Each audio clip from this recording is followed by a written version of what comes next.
Olá pessoal, prontos para pôr a cabeça para pensar? Então raciocine comigo e reflita sobre esse assunto. Veja bem, tem por certo que você, assim como eu, aprendeu com o sistema religioso que o que mantém este corpo natural vivo é o Espírito de Deus, ao passo que se o Espírito de Deus deixar este corpo, o pó volta ao pó como era e o Espírito volta a Deus que o deu. Porém, será que essa realidade é sobre o homem natural ou apenas sobre o homem espiritual? Por que eu digo isso? Digo porque o sistema religioso ele dissemina essa informação afirmando que todos os homens sucede essa realidade, que todos retornam ao pó e o espírito a Deus que o deu. Por quê? Porque eles pegam essas passagens que estarei lendo para você e trazem essa realidade para o homem natural, sendo que essa realidade não é sobre o homem natural, e só sobre o homem que já nasceu do espírito. Porém, eles invertem os valores e acabam favorecendo a carne, dando uma falsa esperança de realidade espiritual que o homem será salvo. Por isso, reflita e analise. No livro de Salmos, capítulo 146, versículo 4 diz: sai-lhes o espírito e eles tornam para o pó da terra. Veja, que eles têm a noção que uma vez que o espírito sai deste corpo, o pó volta ao pó como era e o espírito volta a Deus que o deu, tal como o livro de Eclesiastes, no capítulo 12, versículo 7, onde diz que o pó volta ao pó como era e o espírito volta a Deus que o deu. Eles tomam essa realidade sobre si, enganando assim multidões e gerações. Veja o que o apóstolo Paulo fala no livro de 1 Coríntios, capítulo 3, versículo 16. Não sabeis vós que sois o templo de Deus e que o Espírito de Deus habita em vós? Aqui o sistema religioso traz essa realidade para o homem natural, afirmando que nós somos o templo de Deus, aonde Deus habita. Mas quem disse isso? O apóstolo Paulo não afirmou que o homem natural é templo de Deus. O apóstolo Paulo diz: não sabeis vós que sois o templo de Deus? Apóstolo Paulo por acaso falou para você? Apóstolo Paulo falou para mim? Apóstolo Paulo falou para essa geração? Por acaso você estava lá, naquele presente século, falando cara a cara com Paulo? Não, e tampouco eu. Quando Paulo disse não sabeis vós, é aquelas pessoas daquela geração com quem Paulo estava falando. Paulo estava tendo uma conversa com pessoas que já haviam nascido do Espírito. Sim, por isso que Paulo diz: não sabeis vós que sois o templo de Deus e que o Espírito de Deus habita em vós? Sim, o Espírito de Deus habitava sobre essas pessoas que Paulo estava falando, porque essas pessoas já haviam nascido do Espírito. E uma vez nascendo do Espírito, o Espírito habitava em seus corpos humanos. Porém, essa realidade não pode ser empregada sobre o homem natural. Por isso, vamos analisar mais algumas passagens bíblicas para que você possa chegar a uma conclusão por você mesmo. Veja que consta no livro de Romanos, capítulo 8, versículo 9, onde Paulo diz: vós, porém, não estáis na carne, mas no Espírito, se é que o Espírito de Deus habita em vós. Veja, se é que o Espírito de Deus habita em vós. É um contraponto a respeito do livro de 1 Coríntios, dizendo que nós somos o templo de Deus. Nós, quando ele está dizendo, eram os homens espirituais, porque nem todos possuem o Espírito de Deus. Veja que ele diz: se é que o Espírito habita em vós. Porque o Espírito só habita no homem espiritual. O Espírito de Deus não habita no homem natural. O Espírito de Deus não habita na carne e no sangue. Isso parece contrariar a lógica, mas vocês poderão testificar que é a mais pura verdade. Veja o que diz o livro de Romanos, capítulo 8, versículo 11. E se o Espírito, daquele que dos mortos ressuscitou a Jesus habita em vós. Se é que o Espírito daquele que ressuscitou a Jesus dentre os mortos habita. Não significa que ele habita. Ele só habita o ser humano se o ser humano já nasceu do Espírito. O homem natural não possui o Espírito de Deus. Isso contraria a lógica, porque, segundo o livro de Gênesis, capítulo 3, versículo 19, diz: com o suor do teu rosto comerás o teu pão, até que voltes à terra.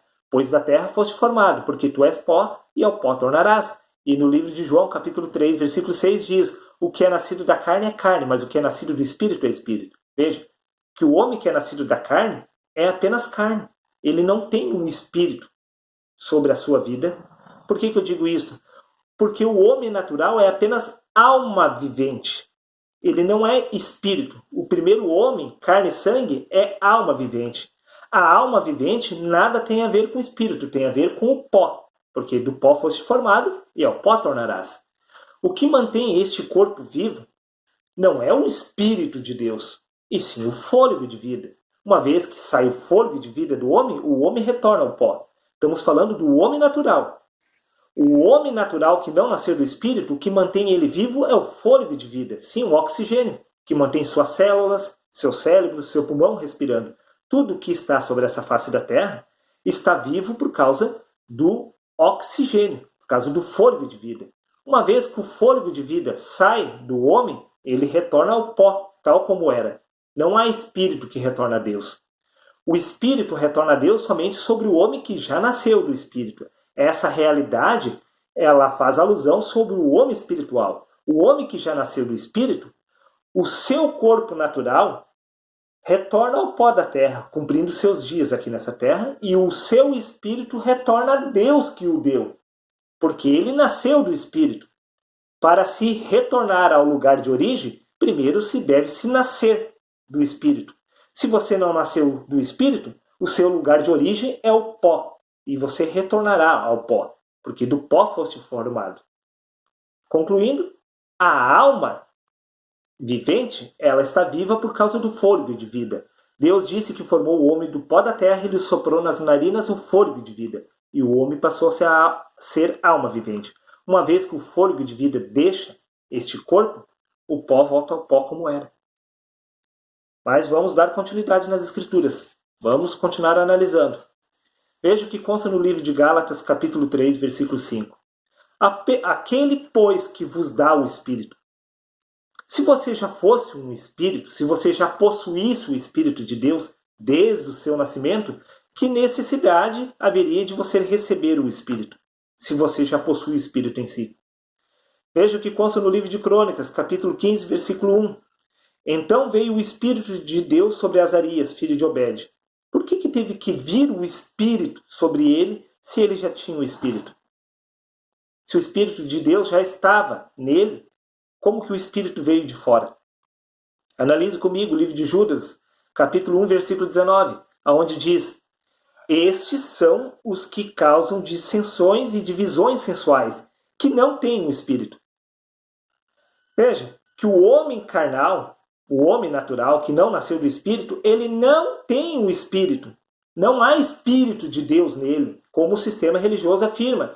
Olha, tu está vivo porque o Espírito de Deus está habitando o teu corpo. Porque se o Espírito de Deus sair do teu corpo, o pó volta ao pó, como era, e o Espírito volta a Deus que o deu. Não, essa realidade é sobre o homem espiritual. Sobre o homem espiritual, o pó volta ao pó, e o seu Espírito volta a Deus que o deu, porque ele já se tornou um Espírito. Sobre o homem natural, está escrito aqui, esses são os que causam divisões sensuais, que não têm o Espírito. Veja, que o homem natural não tem o Espírito de Deus. O que o mantém vivo é o fôlego de vida. Uma vez que o fôlego sai dele, ele retorna ao pó, tal como era. Veja, parece contraditório, mas não é. Por isso que eu disse para você, use a cabeça, a lógica e a razão. Sei que você se alimentou de leite até os dias de hoje, ou seja, tem se alimentado da verdade do sistema religioso, que afirma uma coisa que é contrária à natureza espiritual. Veja o que consta no livro de Gênesis, capítulo 41, versículo 38. E chega a uma conclusão por você mesmo. Disse Faraó a seus oficiais: acharíamos porventura homem como este, em que há Espírito de Deus? Faraó reconheceu que Josué possuía o Espírito de Deus e que os outros homens não. Se todo homem ao nascer já traz o Espírito de Deus em si, que necessidade se haveria de nascer do Espírito, se você já traz o Espírito? Se o próprio Jesus disse que primeiro é o natural, depois é o espiritual, como que você já traz o espiritual desde o seu nascimento? Jesus disse que o que é nascido da carne é carne, o que é nascido do espírito é espírito. Raciocine comigo, acharíamos porventura homem como este, em que há Espírito de Deus? Os outros homens, os homens naturais, não possuem o Espírito de Deus. O que mantém seus corpos vivos é o fôlego de vida.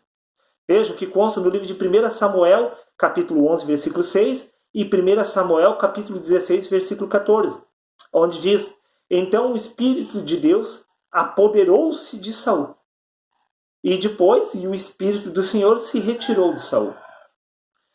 Se o Espírito de Deus depois se retirou de Saul, por acaso o corpo de Saul retornou ao pó? Por certo que não, porque Saul, a partir dali, começou a clamar, a pedir intercessão por parte do profeta que Deus lhe perdoasse os pecados, que ele ia então fazer um sacrifício. E o profeta disse: tem porventura Deus maior prazer em que se sacrifique animais do que se obedeça a sua palavra?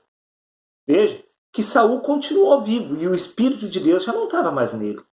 Não há necessidade deste corpo natural possuir o Espírito de Deus para estar vivo. Para que este corpo esteja vivo, há necessidade de ter oxigênio, o fôlego de vida. Esse é um mistério. O mistério do Espírito estar no corpo do homem é uma outra realidade, um outro nível, uma outra camada. É uma outra dimensão espiritual. Para que o homem espiritual esteja vivo, aí sim é necessário que o Espírito, que ele seja um Espírito, que o Espírito esteja nele. Aí sim o pó pode voltar ao pó, porque ele já é um Espírito. E então, indiferentemente do fôlego de vida, ele existirá porque ele já é um Espírito. Mas o homem natural só existe por causa do fôlego de vida. Tal como Saul, o Espírito saiu dele. E mesmo assim ele permaneceu vivo aqui nessa terra. Porque nada tem a ver com o Espírito de Deus manter este corpo vivo. O que mantém este corpo vivo é o fôlego de vida. Veja o que Jesus diz no livro de Lucas, capítulo 3, versículo 22. Analise e chegue a um consenso sobre tudo que tem falado. E o Espírito Santo desceu sobre ele. Se o próprio Jesus está testificando que o Espírito Santo desceu sobre ele, logo ele está afirmando que ele não possuía o Espírito de Deus desde o seu nascimento. Sim, porque Jesus disse que primeiro é o natural, depois é o espiritual. Há uma sequência lógica nos fatos. Primeiro se nasce da carne e do sangue, depois se nasce do Espírito. Veja que o próprio Jesus afirma que o Espírito Santo, ao se batizar, desceu sobre ele. Ou seja, quando ele nasceu do Espírito, ele se tornou o Espírito. Tal como consta no livro de Mateus, capítulo 3, versículo 16. E eis que se abriram os céus e viu o Espírito de Deus descendo. O Espírito de Deus não estava nele. E mesmo assim, ele estava vivo, respirando. O que mantém o homem natural vivo é o fôlego de vida. Você é uma alma vivente. A alma vivente não é um espírito. A alma vivente é o natural. O natural é este corpo. Alma faz alusão à consciência, à interação, aos pensamentos, ao raciocínio, ao suposto livre-arbítrio que o ser humano tem. Alma vivente é tudo aquilo que pensa, tudo aquilo que interage com outros seres. Porém, não é um ser espiritual. O ser natural interage com outros seres naturais. A alma vivente não interage com o espírito. Interage com outras almas, porque é natural. Sendo assim, se você acreditava que o homem precisa do espírito para estar vivo, aqui nessa terra você está enganado. O homem precisa do espírito para estar vivo no reino dos céus. Para estar vivo aqui nessa terra, ele precisa do fôlego de vida. Porque nem todos os homens possuíram o Espírito de Deus aqui nessa terra. Assim como nessa geração. Nem sei se existe alguém, de fato, vivo aqui nessa terra, possuindo o Espírito do Criador, o Espírito do Deus vivo. Todo mundo está vivo porque possui o fôlego de vida. O homem espiritual está vivo, daí sim, porque possui o Espírito vivificante. Seria isso? Raciocine? Chega a uma conclusão por você mesmo. Sei que tenho contrariado a sua fé. Sei que tenho contrariado a lógica natural. Existe uma ordem natural para tudo. E eu estou invertendo essas ordens que você aprendeu com o sistema religioso, porque assim é necessário para que o homem chegue ao pleno conhecimento da verdade. O homem precisa deixar o leite de lado e precisa se alimentar do alimento sólido. Porque o apóstolo Paulo disse: quando eu era menino, pensava nas coisas de menino, raciocinava como menino. Mas quando eu cheguei a ser adulto, acabei com as coisas de menino. Está na hora de você acabar com as coisas de criança. Está na hora de você ler as Escrituras segundo o Espírito e deixar de ficar analisando segundo as ilustrações, as parábolas e os exemplos inferiores segundo o entendimento da carne. É necessário que você passe a refletir sobre as Escrituras como um homem adulto, discernindo as coisas espirituais, separando delas as carnais. É necessário que você separe o joio do trigo, pois o joio são as ilustrações, o joio é o leite ministrado nas Escrituras, sim, porque foi ensinado às pessoas como se fossem elas crianças, porque elas não suportavam alimento sólido. Mas você, se você de fato quer ser um cristão, você precisa compreender que Deus está tentando lhe abrir o entendimento segundo a sua lógica, usando a sua lógica e usando a razão do ser humano. Um abraço a todos, até o próximo vídeo. Se você tem curtido meus vídeos, compartilhe pelo menos com as pessoas que você ama, com aquelas pessoas que você gostaria que soubesse dessa verdade. Porque a verdade contraria toda a lógica do ser humano. Por isso que as pessoas não aceitam a verdade de Deus até os dias de hoje.